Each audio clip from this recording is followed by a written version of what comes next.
To be blunt, they are subpar. The character models really aren't that good. If this was a PS2 game, they would be good, but this is the 360 game, they are subpar. They seem real stiff and expressionless. Also, some of them just look off at times. For example, Naruto's face. I can't tell exactly why, but something about it just looks off. Another example is Choji doing his human boulder jutsu. Unless there was some style choice I'm unaware of, I have to give the character models a bad grade. If there is some style they were going for, I would like to hear it so I could go over what they wanted instead of comparing it to other 360 games. Now for the environment. These are good. As expected, you spend a lot of time in forests, and they look nice. There are also some nice details in the water that looks really nice as well. The towns are also done well, with a good number of random townsfolk just going about their daily lives help make it feel like a town. Finally, we have the attacks themselves. Sadly, these, like the character models, don't live up to what they should have been.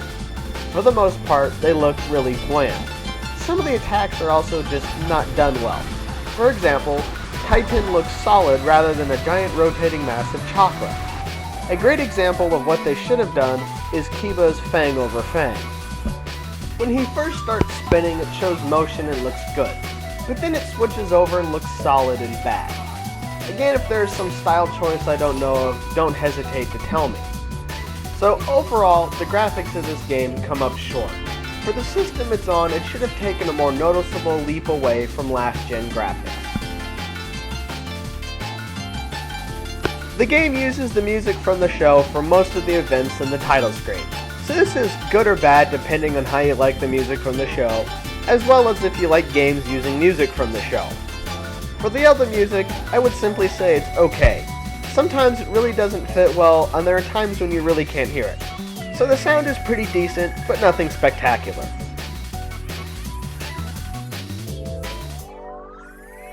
The story mode works like an adventure mode. You control Naruto for the most part and explore while working on various missions. Apart from following the main missions, you have items to find and various side missions and challenges to do. You explore either solo or with a team of up to 3 characters. Unless on a story mission, you're free to pick your team. Each member has jutsu that will help you explore by getting around traps, flipping hard to get switches, and breaking apart obstacles. You also gain experience after cleared missions that allows you to boost Naruto's stats. For the other teammates, you'll need to clear the training in the dojo. It is a little annoying that the power-up system is different for Naruto than the rest of your party, but nothing serious. This works for the most part. There are problems. The first comes from moving to area. You have this tree-hopping minigame to play. For the first few times it's fine, but after doing it so often it starts to grow tiring. Given how often you change areas, it can become a bit tedious to explore. Another thing that makes it tedious is exploring and finding out you need another character to get what you are after. Well, this is fine. The problem comes up in how many few places there are to change your team. You can only do it at the gate to a town, and as there are only 2 towns, you might have to take a long trip back to town, switch, and then take another long trip back to where you were. The other problem is how much of the story is simply fighting generic ninja. You will spend more time fighting these generic ninja either through missions or random encounters than you will fighting characters from the anime. It is rather disappointing in that regard. So overall, I would say it's good, but it has some pretty good-sized flaws that take away from it. As we have already covered the exploring, this section will cover the fighting. The fighting is a bit shaky. For me, the big problem is how jutsu work. They auto-hit. The problem here is obvious. These things hurt, and there is little you can do to stop them.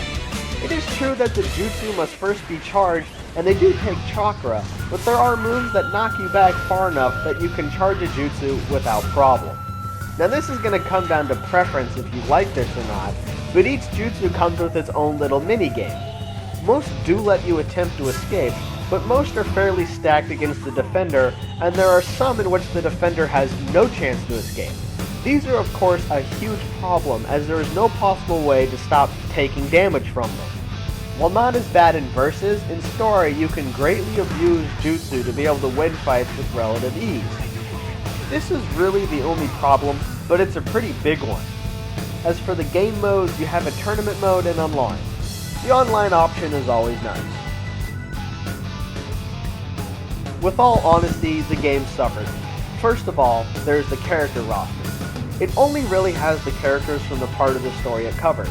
This also extends into the story mode. Not only are these the only playable characters, but the others don't show up at all. I know that they're trying to focus on the part of the story it covers, but not even acknowledging the existence of the other main characters is a bit bothersome. Some characters also got screwed. The best example of this is Rock Lee. His only jutsu is opening the gates. While this is good, his appearance doesn't change to what he looks like with them open. The other problem, of course, is this is his only jutsu. All his other signature moves aren't there. While this is hardly the only example, it is the best. A few other characters who I would say are incomplete are Kakashi, Sakura, Kabuto, and Jiraiya. Also, with how the jutsu system works, clashes can't happen. As the most famous clash happens at the point of the story the game covers, this is rather disappointing. I wouldn't say it is horrible as a Naruto game, I would say it barely passes though. Unless you are really starved for a Naruto game, I would pass on this one. The game is very focused on the part of the story it covers, and this focus extends to all modes. The graphics are nothing spectacular and subpar. It barely passes as a Naruto game. Even if you are a huge Naruto fan, I would say rent it first before buying.